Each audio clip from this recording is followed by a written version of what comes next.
Ustadz, kami ingin bertanya tentang potongan rambut. Ya, apa saja gaya rambut yang tidak dibolehkan dalam Islam? Qaza. Kalau mau gundul, gundul semua. Kalau mau panjangkan, panjangkan semua.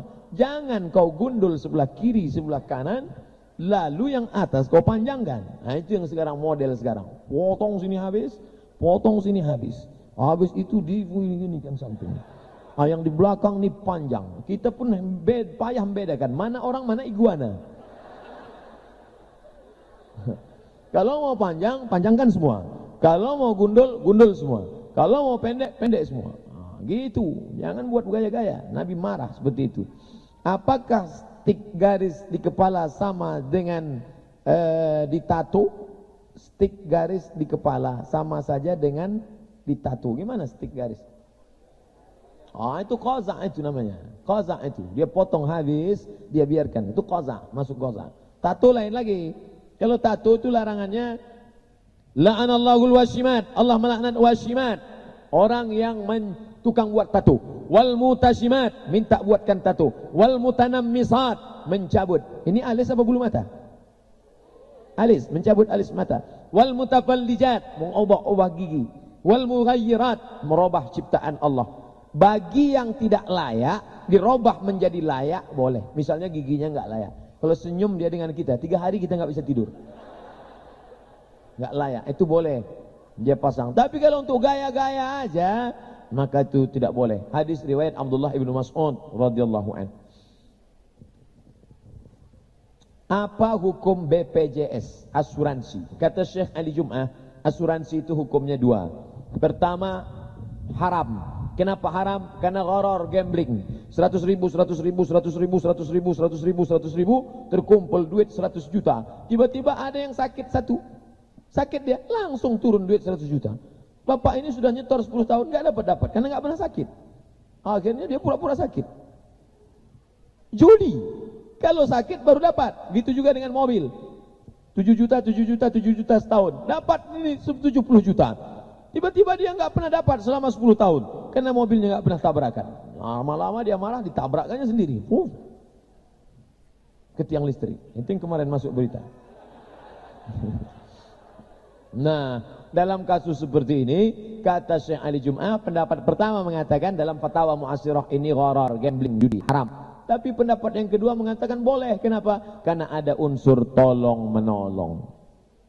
Saya susah, nggak ada duit. Tiba-tiba sakit, perlu uang 100 juta. Karena saya ditolong 100 ribu, 100 ribu, 100 ribu orang banyak. Maka dalam hal ini pilihlah antara 2. Pilih pendapat yang mengatakan boleh atau pilih mengatakan pendapat yang tak boleh. Karena dua-dua itu pendapat pilihan. Pilihlah. Ustadz pilih yang mana? Sampai sekarang saya kendaraan asuransi mobil tidak diasuransikan. Sampai sekarang. Apakah Ustadz nggak pernah tabrak? Bolak-balik nabrak dan ditabrak orang. Saya mau tanya Ustadz, ketika orang pacaran lalu menikah, apakah pasangan tersebut harus melaksanakan sholat sunat taubat? Taubatlah engkau, taubat nasuha, berhenti buat dosa lagi. Gimana caranya? Mandi taubat. Mandi taubat itu gimana Pak Ustadz? Kayak mandi wajib, basah semuanya. Mana yang duluan basah Pak Ustadz? Terserah. Kalau mandi di kolam renang, salto kepala duluan. Setelah mandi taubat, sholat sunat taubat. Usolli sunnatat taubat raka'ataini lillahi ta'ala. Kalau NU. Muhammadiyah enggak pakai usolli. Allahu akbar.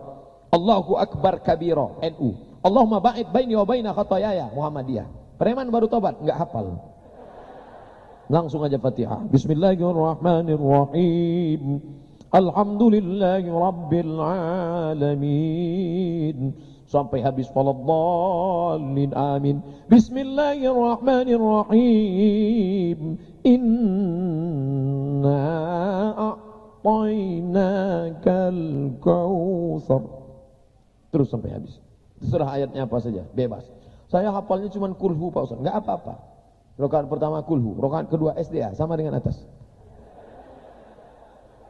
Karena kan pacaran itu katanya dosa. Apakah pernikahannya itu sah Pak Ustadz? Pernikahannya sah. Yang penting cukup rukun syaratnya. Ada mempelai laki-laki? Ada. Ada wali? Ada. Ada 2 saksi? Ada. Saksinya. Walinya wali murid apa wali band Pak Ustadz? Wali nikah lah. Ada mempelai laki-laki? Ada wali nikah?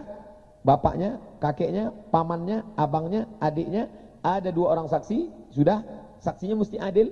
Kemudian ada mahar, ada ijab, tidak kabul. Aku nikahkan engkau dengan anakku dengan mahar seperangkat alat sholat dan kitab suci Al-Quran, gak pernah dibuka sampai mati, tunai. Sah. Apakah ada ilmu tentang hujan?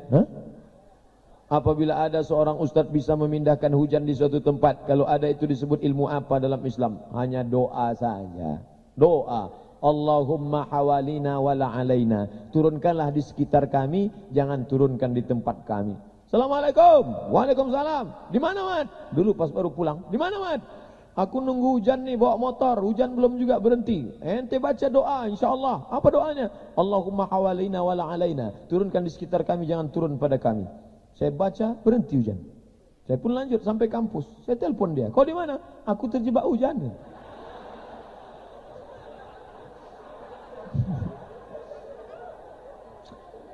Kalau mindahkan hujannya pakai doa, karena doanya makbul, boleh. Tapi kalau pakai jin, dia berteman dengan jin. Ada jin dari Amerika naik Harley Davidson, namanya Dracula.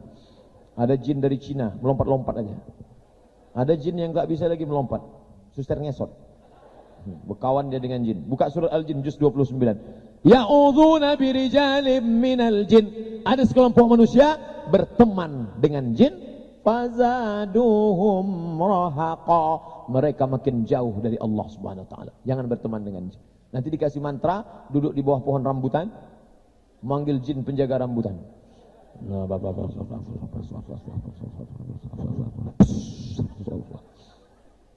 Tiba-tiba jinnya datang. Hai Abdul Somad, what can I do for you?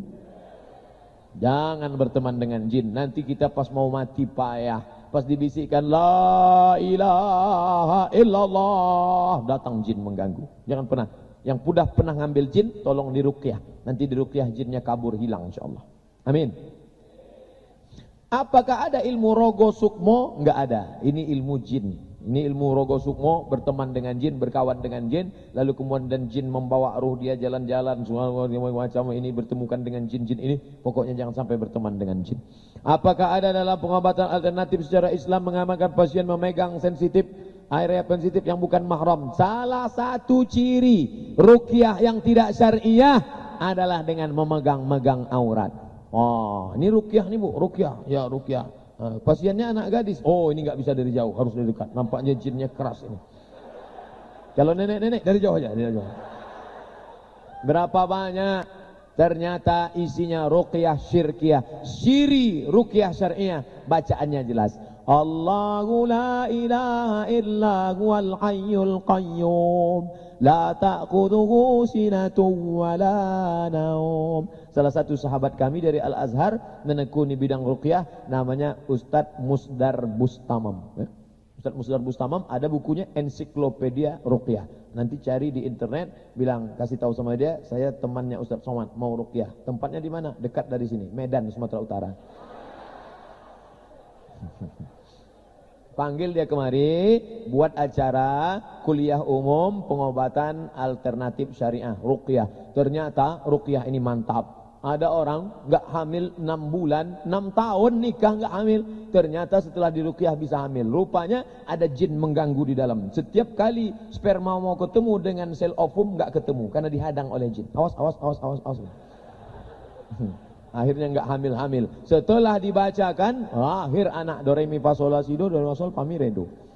Bahkan enggak, cuman bersin dia lahir istri, hamil istri. Asyik hamil. Hakim kan mah hebatnya, manjur. Ada bencong, ini pengalaman dari orang yang meruqyah, ARSI namanya, teman-teman saya, Asosiasi Ruqyah Syariah Indonesia. Pusatnya di tempat Ustadz Arifin Ilham. Di sana ada Ustadz Junaidi. Itu ruqyah syariah. Ada bencong di ruqyah sembuh. Rupanya yang masuk itu ke dalam jin LGBT. Kemana? Begitu di ruqyah, kemana?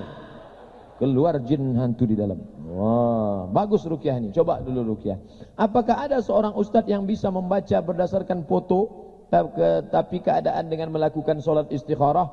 Ustadz itu ada dua. Yang pertama, ustadz pakai doa, tidak pakai jin, kasyaf dia dalam ilmu tasawuf, disingkapkan Allah tabir. Tapi yang kedua pakai jin, jinnya datang berbisik. Oh, ini orangnya begini. Saya ini punya jin. Ustadz punya jin, ya. Ketika saya lahir, ada jin yang lahir ikut dengan saya, namanya jin qarin. Tapi ada jin yang di gunung, di bukit, itu namanya jin non-job. Yang di warung-warung kopi duduk, nggak jelas kerjanya. Nah, itu yang bisa dipanggil berteman. Nanti kalau saya mati, ketika saya mati tiba-tiba ada mahasiswi yang kerasukan setan. Oh, assalamualaikum. Siapa ini? Aku Abdul Somad. Benar nih Abdul Somad? Betul. Udah tahu kok nanya sih. Itu sebetulnya bukan saya, tapi jin qarin yang tahu sifat saya, tahu perjalanan saya, bisa niru suara saya, masuk dia. Maka roh saya tidak bisa lagi dipanggil. Nah, itu yang ngaku-ngaku, oh akulah Abdul Qadir Jailani gitu.